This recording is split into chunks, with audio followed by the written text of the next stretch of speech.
The cheapest.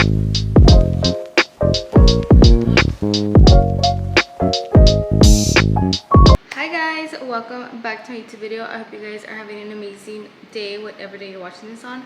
For today's video, I'm bringing you guys along another treat video. I have 4 dozens to do. I have Kexicles, Rice Krispies, pretzels, and Oreos. This is a theme I actually am very excited to do. I've never done it. It's like, I don't even know the exact word. It's like party animal, first birthday. I don't know if it's considered pastel, but I'll show you guys some of the inspo that the customer sent. This is another inspo. So it is very cute, very colorful, very birthday, party hats, balloons, and animals. And I'm sticking to the colors like pink, purple, blue, green, yellow. I just baked the vanilla cake. Actually, she wanted chocolate, but if you guys don't know, sometimes chocolate, like the Kexicle of the chocolate, could peek through light chocolate colors. So let's say you have like a chocolate Kexicle and then you cover it with like, let's say a light pink, you can kind of see the chocolate coming through, peeking through, and it's like, it doesn't give its fullest potential. I feel like you kind of see 2 colors and it's like, wait, it throws me off. So I did tell her, just like, hey, just letting you know, just being honest, like I feel like vanilla would look best. It would blend more because the chocolate, which I did kind of feel bad because it is for a kid's party, and I'm like, what if whoever the party is for, her daughter I believe, what if she loves chocolate? But I would just give you my best recommendation. So I did all the molds already. I haven't done the bows, I haven't built the boxes. I've been waiting everything to record for you guys. So here I am. I am gonna use, or I'm gonna build 2 little boxes. I will have the Oreos here and the pretzels here, and then 2 big boxes, which will be Kexicles and Rice Krispies. Also, a little new thing I'm gonna do. She specifically asked for the Oreos to be just dipped halfway, like shown as the picture, which I've never ever done. So I'm excited to do that. She also asked for vanilla Oreos, which I've never ever done. So I'm excited to do a little different things. So yeah, I'm really excited. I'm gonna build the boxes, and I think I'm gonna make the dough for the Kexicles next. So before I begin the video, I wanna answer some of you guys' questions that you guys have been asking on my other treat videos. So I have them here on my phone. I'm gonna look through some. One of them I do see a lot is how much do I usually charge and where do I accept orders through. So I have a business page on Instagram just for my sweet treats. So that's where I take orders through DM basically on Instagram. How much do I charge, or like how do I go about that? I add up everything I basically spend and plus my labor for that. Obviously, if it has more molds, more chocolate designs, more colors, then it is going to be a more expensive price. I do have party bundle prices, which I definitely think everyone should have. I feel like party bundles is where it's my #1 hit, and people are always throwing parties, like I've said it before. So people love to just go on your page and just be like, okay, I want this party bundle that has 4 treats and it's this and this amount. I will tell you guys, my cheapest party bundle, which includes 4 dozen treats, is $155. And I can go up to as many dozens as you want, but what I have shown on my business page, 6 dozen treats, which is my bundle #3, that is $225. And I could go on and on. I could do 20 dozens if you want me to do, but that's just like, okay, I'll calculate that when I get to that point if someone ever DMs me, but I don't have that like on my actual menu. So the cheapest is $155 on my menu, and the most expensive on my menu shown is $225. Now, another important thing you have to think about is your city. Are you a person that lives in a very busy life like LA, then okay, the pricing over there, everything's expensive, so you would have to upcharge. If you're in a small little town, everything's pretty local and walking distance and cheap, then go like, so have your prices go along with that as well. Wherever your area is, you have to basically go on that pricing. Say you live in a small town and everyone's is pretty, like everyone's prices for everything is pretty much the same, and then you bring up a business and it's like super expensive, then no one's gonna really reach out to you. Where you're located, it's very important as well. I seen another question is, how do you get the sticks to stay in the cake while removing them from the mold? Also, how do you dip them without them falling off the stick? So I'll answer the first one. How do you get the sticks to stay off the Kexicle stay in the cake. Okay, so I feel like I kind of used to struggle this when I first began. Basically, the mold is here. You add the dough and then you add the stick. Make sure the stick is pretty, like you should not be able to see the stick from on top of the mold. Your dough should be pretty packed in there so your stick will not fall off. For that exact reason, you should not be able to see your stick at all. It should be right in the center. Try to always eyeball it right in the center. Don't have it too much to the front of the cake skill, too much to the back, just at the middle. The second question she asked was, how do you dip them without falling off the stick? Making your dough consistency plays a huge role.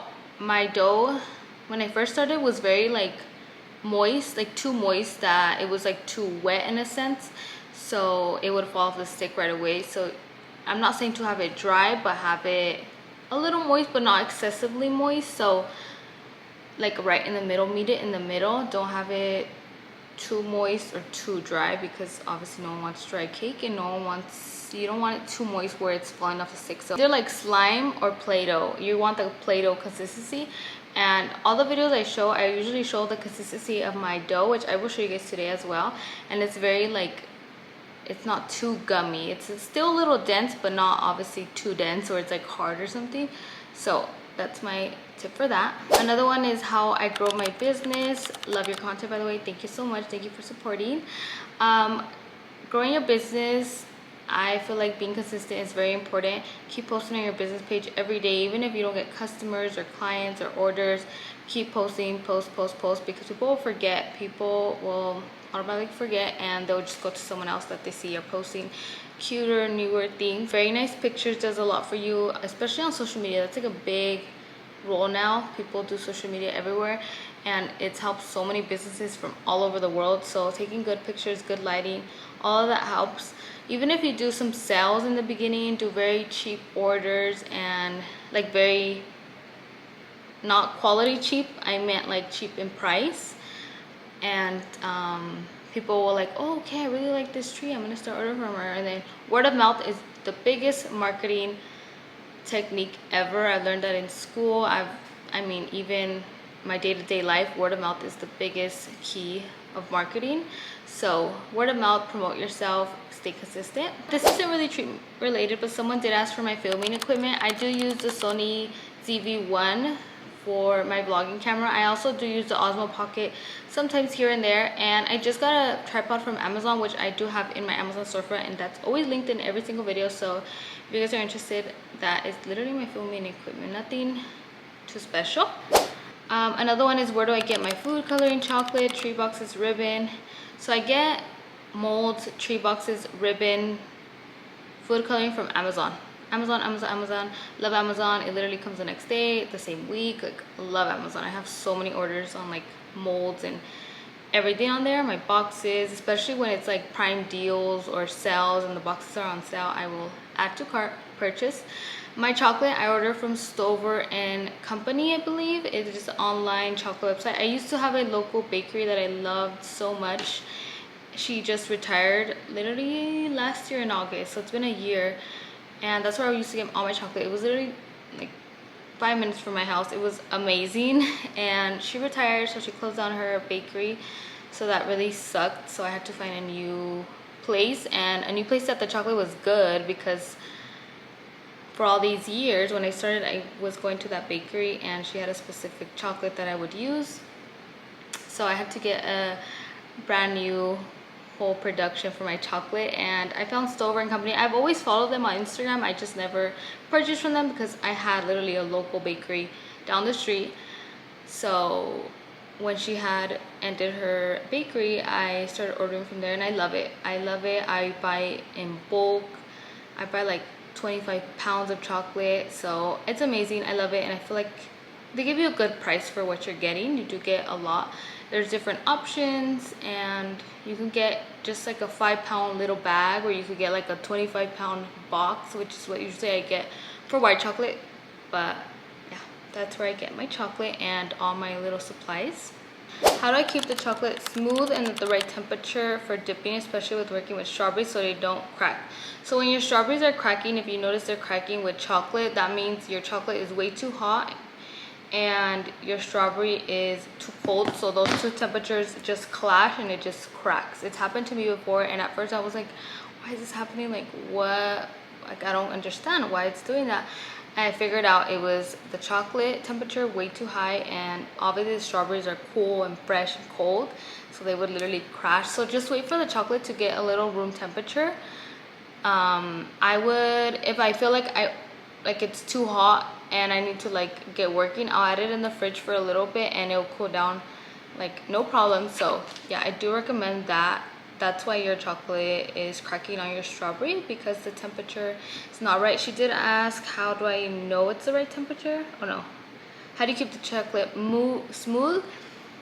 I do 30. I first start with the 30-second interval, and then I'll go down to 15 seconds, 15 seconds, 15 seconds. If you feel like your chocolate's still not smooth enough, it's a little clumpy maybe, like wafers, I feel like will give you, like from like Michael's and stuff. I don't use that, but I know that those will be like a little more chunky.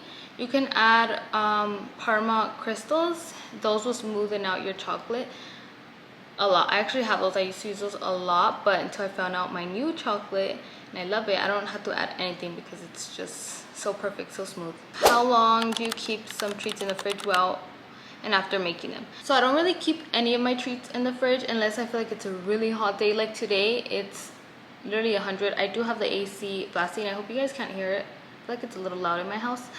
I don't really keep them in the fridge and feel like, unless I feel like it's really hot and it's like, oh my god, super hot, and I don't want them to melt, I will put them in the fridge. Strawberries I don't ever put in the fridge because they sweat. They will leak a lot, like water condensation, which is super normal. If you ever have like watery or wet strawberries, it's very normal. It doesn't change the taste. Obviously it's probably a little more messy, but there's nothing wrong with them. It's just sweaty condensation, and it's just literally water. It's literally just sweating. So I don't like to add strawberries in the fridge. I know people will do strawberries the night before, add them in the fridge, and then like take them out the next day for them to be sold. That's why I always dip my strawberries the day of, because if I could minimize that sweatiness of a strawberry, I will try to do that at all costs. So yeah, I don't really put them in the fridge ever, for the most part, and my house is pretty cool and fresh, so I keep them out and they're pretty good. I feel like I haven't put them in the fridge. I used to put them in the fridge in my old house because my old house was pretty hot, but I feel like now I don't ever really put them in the fridge. So that's the answer to that. Lastly, how many orders do you realistically take in a week? I will take as many as they come. The most I've done is probably like 3 different orders in one weekend, which was 4, 8, 12 dozen treats. I think that's the most I've ever done. The only time I really limit myself is like on like holidays, like Mother's Day or Valentine's Day, those type of holidays, because it can get chaotic. That's when I do limit myself, like okay, I need to do up to only this amount, because they're very busy for any treat maker. So those are the days I only limit myself. For the most part, on the weekdays, weekends, I will take all the orders that they send me. It's really rare for me to get like multiple orders on one weekend. Like last month I was booked every single weekend. This month I'm only booked this weekend, and then like in a few weeks. Summer is coming to an end, so I feel like business is gonna slow down because people aren't having as much parties. Holidays are coming, it gets expensive. So yeah, in the summertime it always gets super busy because people have baby showers, gender reveals, first birthdays, other type of birthdays, or whatnot, graduation season. So I hope that answers you guys' questions. That was the last question I seen. If you guys have any more, please leave them down in the comments. I will get back to you guys. I'm gonna start on the queso dough, which I hope it's not warm because I actually baked the cake today, which if you guys know, I baked the cake the night prior, but I didn't have time yesterday, so we're doing that today.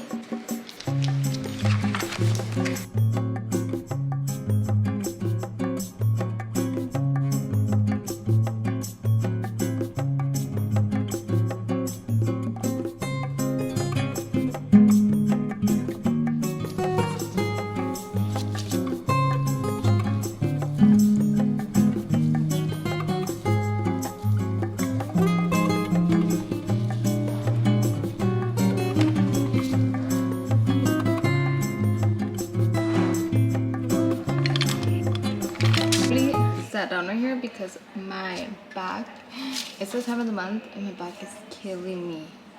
So I literally have a seat right here. I don't know if you guys can see it. My back is, oh, it hurts so bad. Oh my god.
Way later. It is 4:28. I basically finished them, but I need to add little details. So these are little balloons. How cute these are. But I need to add a little like string so it can have the balloon effect. So I have to do them on the Kixicles as well. I have these. I also, I need to do the little eyes on these animals. I'm just gonna use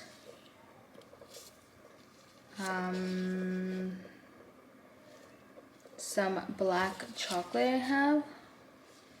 Super duper cute. And these are sprinkled. So I'm gonna do the little detailing and I'll be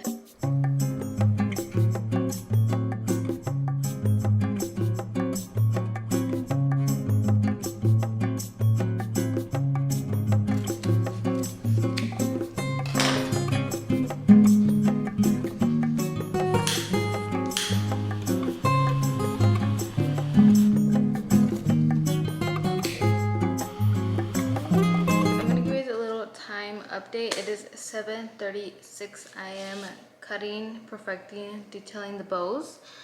These are the bows prior to me perfecting them, and these are me once they are perfected. So I just cut off a little bit, and then sometimes it'll be very stringy, kind of like this, so that's why I use the lighter to just burn it off. So I will just literally try to cut straight. There's not much strings, but I do just like to go through just to make it look very neat. And that is that. So I'm gonna finish this up and glue them onto the stick.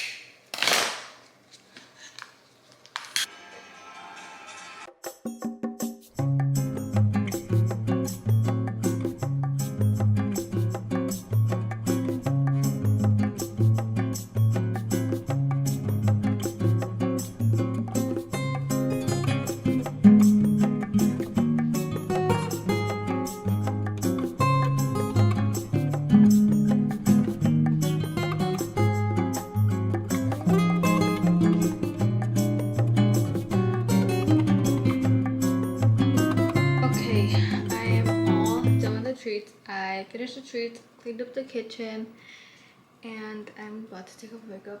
My makeup is so disgustingly oily. I had a very long day. My back was killing me all day. It was so bad. So it was a pretty hard day. It felt like never ending. It felt like a quick day of doing treats, but it also felt long because I feel like I had to take breaks. I had to take breaks because I was in so much pain. So I'm ready to take this makeup off and get into bed. Her pickup is tomorrow morning, so I will resume the vlog then. I will show you guys the treats in the morning because you guys know that the lighting and a cute little video of them in the morning, it's always the best because the lighting is the best. So I will see you guys tomorrow morning to show you guys the treats and the final results. Also, I'm so indecisive on putting a little bit of glitter on them or keeping them matte. I think I'm gonna keep them matte, but like a part of me wants to put like glitter. So I don't know, I'm indecisive on doing glitter or matte, but the matte is so pretty, but then I'm like, what if the glitter adds something more?